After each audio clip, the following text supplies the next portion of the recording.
Hello everyone and welcome to another EU4 video guide. This time we are doing a guide for Netherlands. A guide for Netherlands has been requested a lot of times on this channel and on Discord. I was a little hesitant on making a guide for Netherlands as there isn't a lot of complexity to farming it, but you guys asked for it, so here is a guide on how to farm Netherlands.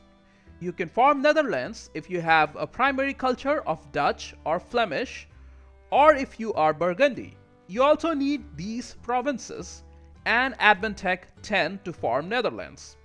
At the start of the game, Burgundy is the overlord of these Dutch and Flemish countries, so it might seem that they are the best way to farm Netherlands. But if you farm Netherlands as Burgundy and France is still around, all provinces in the France region will automatically go to France when you farm Netherlands, which means losing a lot of land for no reason. So if you want to farm Netherlands as Burgundy, make sure France doesn't exist anymore. For this guide, we will use Holland to farm Netherlands.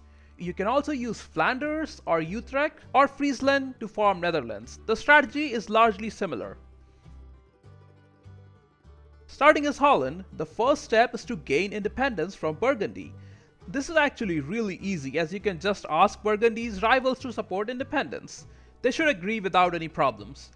I would advise here that having France as a rival to Burgundy makes things much easier. You can still get independence if France isn't on your side, but it takes a long time. In one of my starts, I got Castile and Aragon to support independence as France wasn't a rival of Burgundy. I got independence eventually, but it wasn't ideal. One of the things is that your army will get murdered before you can escape and all your provinces will get full sieged. Then you have to wait a long time till Aragon and Castile figure out how to get to Burgundy. So my advice is to restart till France is rivaled to Burgundy, which actually happens fairly often. Then we can involve France in the independence war. If Austria is also rival to Burgundy, ask them as well, as Austria is a great ally later in game. But you don't need Austria to get independence. In my game, I could get France and Aragon to support my independence, which is more than enough to deal with Burgundy, its vassals, and its allies. Ideally, you want to declare the independence war on December 11th, and make sure your army can escape to France as soon as the war starts, or you're going to get stack wiped. Also, you should put your navy in a port. The reason to start the war early is so that France is not busy fighting England in surrender of Maine event, as if they are already in your independence war, they will not contest Maine and so they can focus all their energy towards fighting Burgundy. Once you declare war, keep your armies close to France or you can ask allies to attach to your armies. There are a lot of forts to siege down, so it might take a while for this war to be over. Things you want from this war is independence obviously, and the province of Breda, which is one of the provinces needed to farm Netherlands. However, if you take just that, France is going to get unhappy and lose a lot of trust. And it's nice to have France as an ally, at least until mid-game. So we are going to extend the war a little longer until we can give Never Nay to France. And I managed to do that by 1449. I was finally independent. However, since the war lasted so long and my capital was actually sieged down for a bit, the war exhaustion was very high. And it would take a long time for it to get down. I didn't want to buy it down using Diplo points because I wanted to save Diplo points for tech, so it meant just waiting around and not doing much for a long time. And you will be doing a lot of sitting around idle playing Holland, it's just how the game goes. So the next obvious step is farming Netherlands. But we can't do that till admin tech 10, which means we can take our time conquering the provinces needed to farm Netherlands. It actually works out okay because the expansion is really slow because of aggressive expansion. And like I mentioned, it means sitting around a whole lot doing nothing, which is one of the reasons I was a little hesitant to make a Netherlands guide. The early game is not as exciting. Let's take a look at how my early game progressed from here on. After getting independence, I had France and Aragon as allies, so I promptly royal married them. It's also important to get a smaller ally in the region so we can get favors from them faster, as you accrue favors based on the relative size of the nations. I chose Munster as an ally as they are big enough but not super big and also are not in the English trade node, Provinces in the English trade node are a good target for the first 50 years or so until we form the Netherlands. So your aim should be to get as many provinces as you can in the English trade node, and since the aggressive expansion is so brutal here, don't take any other provinces. It's just not worth it. The Emperor is going to demand unlawful territory back again and again. You can just refuse it. It's going to cause some unrest and opinion malice, but it's not terrible. I like to put one of my diplomats through improving relations with outraged countries all the time. Next, I fabricated claims on England. I wanted to get Calais as that's also in the English trade node, and I wanted to get it before Burgundy or France get to it. After waiting for 6 years for my war exhaustion to come down a little bit, I got impatient and decided to attack England. I mean, if you guys have seen my Aragon playthrough, you will know that I don't like sitting around and doing nothing. France was willing to join the English war with promise of land, so I declared on them. England's ally Portugal peaced out early in war as they had some rebel problems. The war won't be hard as France is on your side. Just make sure to hide your navy as you're not ready to fight the Royal Navy yet, and keep an eye on any English troops trying to land in your provinces. My war lasted about 3 years, and I was able to get Calais and give France the province of Aquitaine. Mind you, I still had a lot of war exhaustion still lingering from the Independence War. It only goes down 0.1 per month, unless you get lucky with a ruler with trait of kind-hearted. So after waiting for 5 more years, I finally decided to attack Brabant in 1463. They were allied to Utrecht and Verden, but I had enough favors with Münster now and I was able to call them in. This wasn't a difficult war, yet it took 3 years. As Holland, you don't have a big force limit and you have limited manpower, so you have to be a little careful when taking engagements. I took Antwerp from Brabant and the AE was still manageable. I still had a lot of war exhaustion though. England warned me after this, which was laughable because France went to war with them a couple of times and beat them handily. If you have a lot of war exhaustion, you might also get events like these, which are really nice. All this time, I was also improving relations with Denmark. My thinking was that their navy could help me fight the English as I wanted to expand to the British Isles. That would give me another avenue to expand as expansion in HRE is very slow and limited by aggressive expansion. So I finally allied Denmark in 1467. Although they would prove to be a lousy ally and I had to bail them out a couple of times in wars. You live, you learn. In my game, Austria lost the emperorship, which was nice for me. Hesse was now the emperor and they're not as powerful. It was finally in 1471 when I lost all war exhaustion, which was lingering around from the Independence War. Yes, I had declared a couple of wars in the meantime, which didn't help, but I didn't want to spend any diplo points to buy it down. And I also didn't want to sit idle doing nothing for 10 plus years. The Burgundian succession event fired in 1472 and Castile got part of Burgundy, which reminds me, in one of my runs I was fighting the Independence War against Burgundy when Burgundian succession crisis event fired during the war. So Burgundy ceased to exist, but I was still fighting their allies. So I was independent, yet I was fighting an independence war.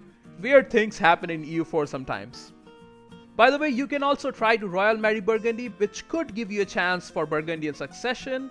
I didn't do it because Burgundy really hated me. Next in 1473, I attacked Flanders and called in Münster again. It was an easy war and I managed to get Vlaanderen from them. At this time, I had to put both my diplomats in improving relations with outraged countries. After taking all these provinces in the English trade node, I was controlling 40% of trade there, which means generating a lot of trade money. You really shouldn't have problems with money when playing as Holland. And you can use all that money to build more light ships and it will keep generating more money. Weirdly enough, 6 different countries considered me a rival at this point, which probably speaks more about my playstyle. So keeping true to that, in 1479, I attacked Utrecht, who were allied to Brittany, Dithmarschen and Brabant. We need a couple of provinces from them to form Netherlands, so it's important to attack them early. I called in France to take care of Brittany, and I managed to get provinces of Gelre from them and also humiliate them. Obviously, I was taking money and war reps from every war. The AE was a bit on the high side and the coalition actually formed. But I knew a small coalition like that won't fire as I had some strong allies in Aragon, France and Denmark. I still had to slow down my conquest a bit.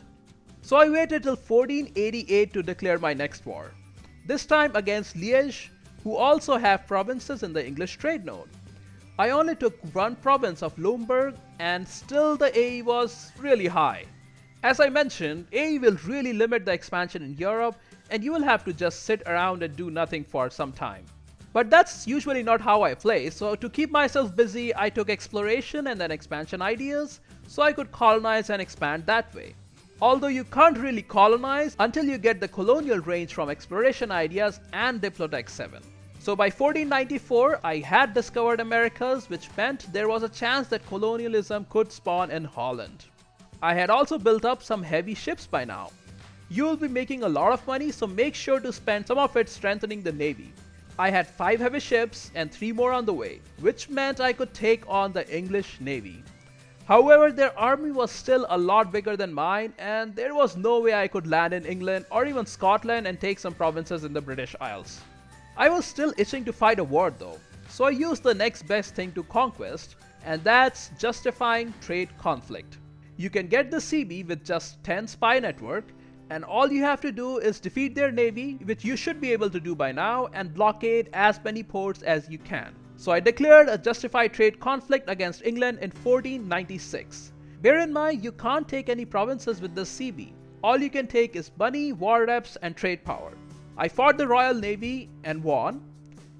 And the next step is just blockading their ports and waiting for ticking war score. It takes a while, so keep an eye on your sailor count. You don't want it to go to 0. While I was waiting for the war score to go up, colonialism actually spawned in Holland in 1501 in Amsterdam, which was great. But after a while I got bored sitting around again, so I declared war on Utrecht one more time. They were in a trade league with Siena and Ragusa.